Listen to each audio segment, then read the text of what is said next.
Hello and welcome to Tank and AFV News. My name's Tom. Today, yet another book review. Going through a bunch of them today.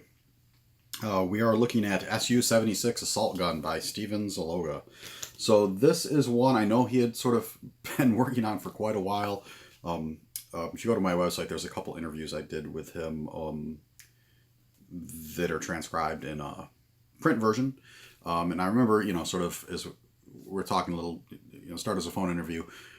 And this is like 3 or 4 years ago, and he said, one of the books he was working on is a SU-76 assault gun, which is a pretty important Russian vehicle. I mean, it's second only to T-34 in terms of production, but he just hadn't gotten much interest yet. But he said he figured eventually Osprey would publish it, and here we go. It's finally here, and this is one that I think is way overdue because, again, this is a pretty important vehicle in terms of the Second World War. It's the second most highly produced vehicle that the Soviets made.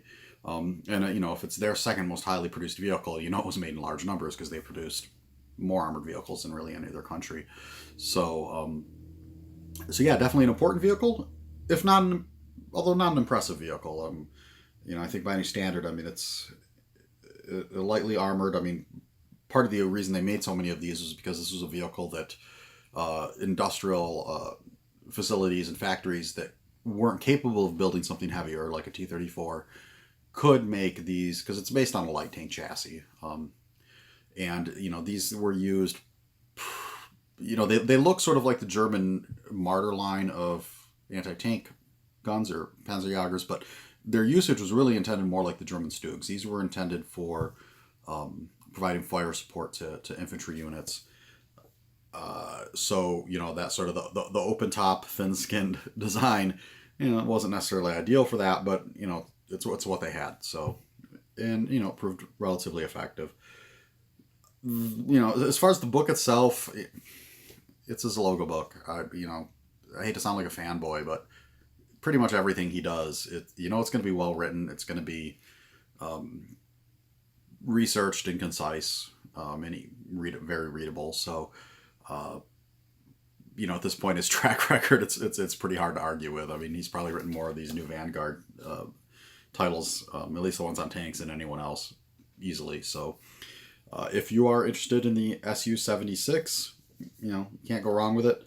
It is retails for $19 in the United States, so you can definitely get it cheaper than Amazon. As far as, I'm not even going to go too far into like sort of the layout and way this book is organized. I assume everybody who watches my channel is familiar with these new Osprey titles.